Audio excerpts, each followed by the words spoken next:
Hello and welcome to the Atypical Careful. My name is Kevin. I'm with, Sardine.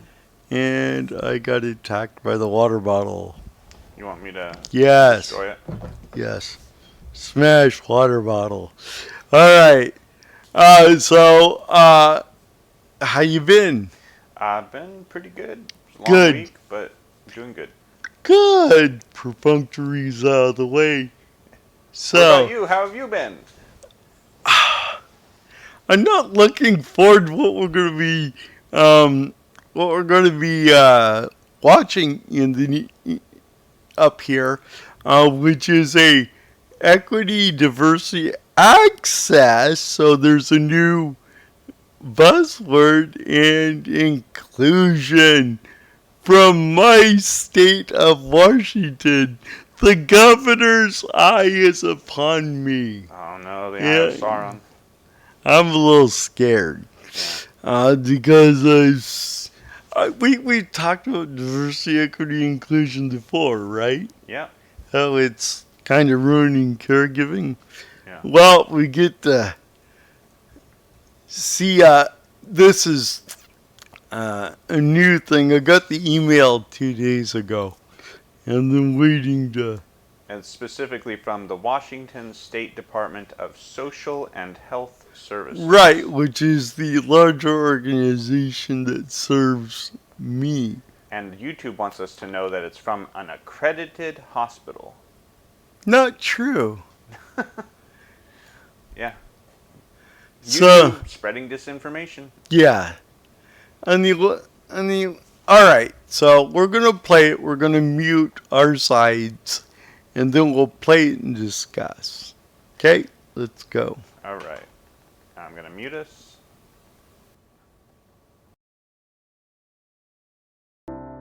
Hello, I'm Debbie Roberts, your Assistant Secretary, and I am pleased to be speaking with you today about an important topic: equity, diversity, access, and inclusion.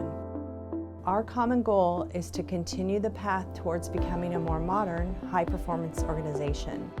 And to accomplish this, we must understand the value of the people who have been called to serve individuals with developmental disabilities. We all believe there is no place in our administration or society for racial injustice, discrimination, or cruelty towards any community. Unfortunately, the many recent tragedies linked to the hands of racist elements have once again reminded us of Dr. King's teaching. There comes a time when silence is betrayal. To address the concerns of staff, clients, and stakeholders, the Developmental Disabilities Administration paused and took an opportunity to encourage everyone at DDA to raise every voice. This campaign taught us some critical things that will be addressed over time. Things like casting a broader net of recruitment to increase our leadership diversity. This is essential to the staff who serve our clients and most notably to the clients we serve. We also want to build a culture of intentionality. When we intentionally set our minds to do the right things will happen for our clients and staff. Building trust through training and valuing employee opinions. This will lead to meaningful and visible action.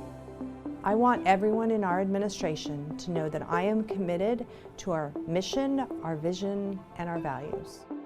In addition, our administration is committed to ensuring our environments are pro-equity and anti-racist, which is also called PAIR. In a partnership with the Governor's Office on Equity and DSHS headquarters, we will begin this work on PAIR and the strategic plan performance measures. We are eager to expand upon our efforts to address employee, constituent, and stakeholder concerns and affirm that DDA will continue to become a better place for every person. DDA's shared vision of equity, diversity, access, and inclusion is more than just words for us. They're powerful and lasting principles guiding how we build our teams, cultivate our leaders, and create our organizational culture. We dream of an administration that is the right fit for every person, inside and out. We will continue our journey of building a global, multicultural staff who can support all clients and collaborate with our valuable stakeholders. We want our reflections to mirror their reflections.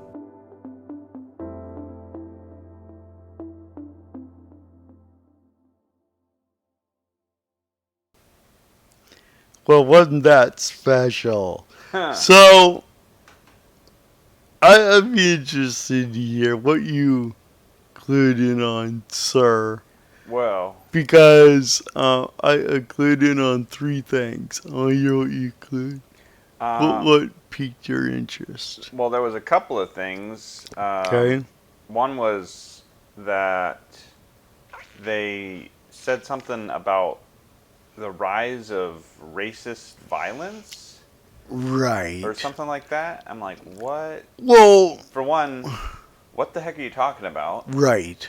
And two, what does this have to do with, Disabilities.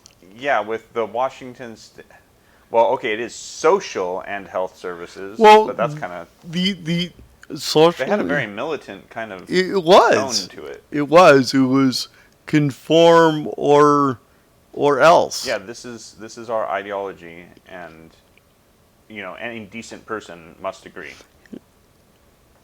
Well, right. And I sent you some. I sent you a video, a couple of videos by Hans Georg Mueller, right?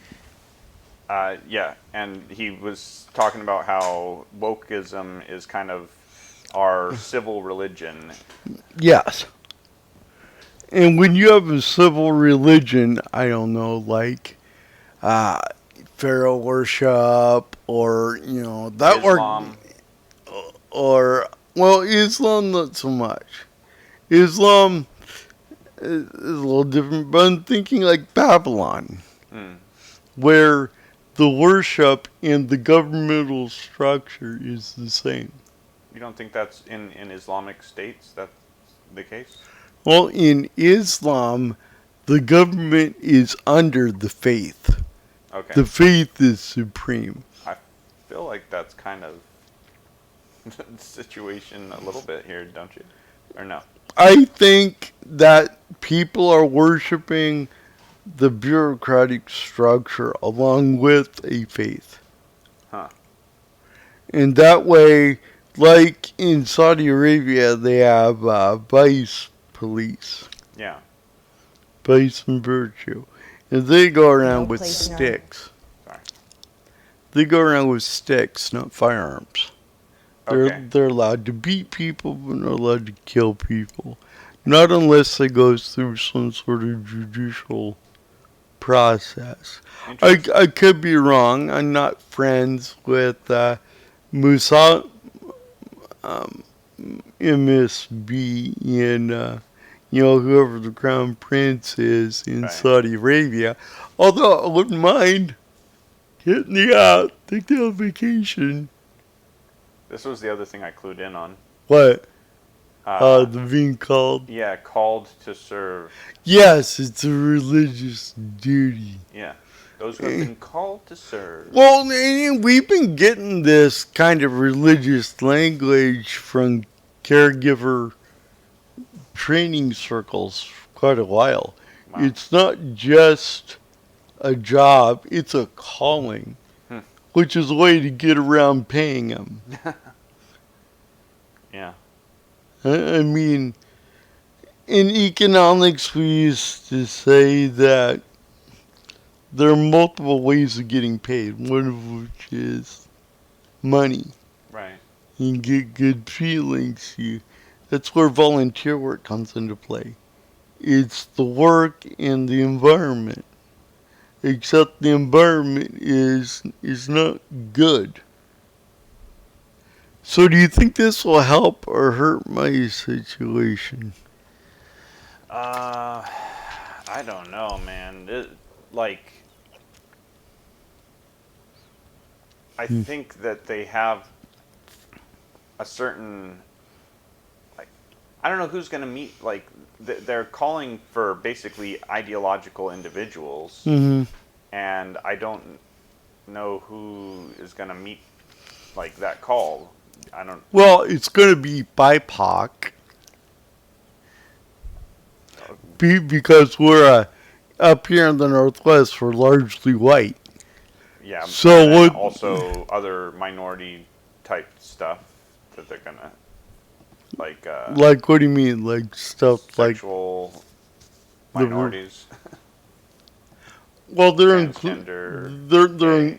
they're including that as potential caregivers, Right. and I've had them here in my house. Disabled. Yes. Yeah. Didn't you hear me joking not so long ago? You know, one of our church members said, I wish you could go on walks. And I said, I wish I had a caregiver that could walk 100 yards.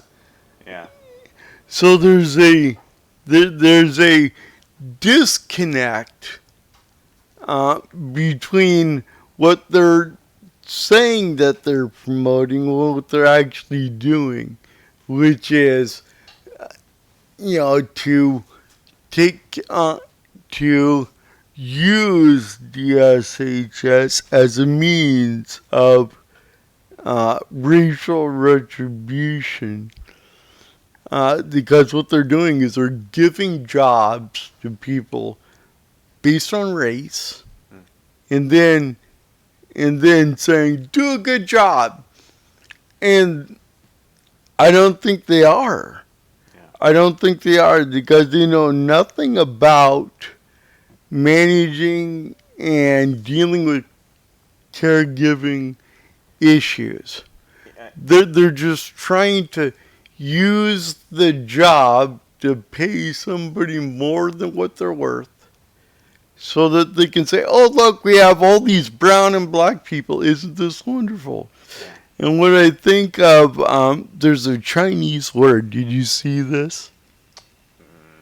A Chinese word that the Chinese use to exemplify the kind of person this is, that espouses this. You know what it is? No. Bai Zhao, Okay. Yeah, I've heard that before. white liberal. Yeah. So let's go back and see what kind of person this. Oh, right there. No, the white lady. Yes. Bai Zhao. That's Bai Zhao. She's Bai Zhao. Yeah. She's trying to extirpate her best sins of racism by more racism. And I don't know this person. I don't know what she's like.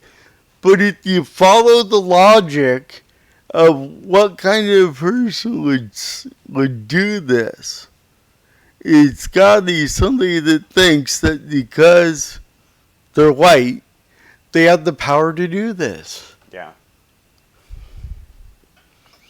So I do not believe in the ideology of who is one guy,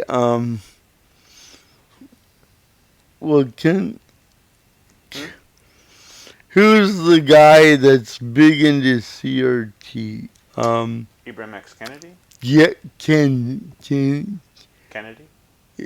I think it's Kenzie, but Oh, okay.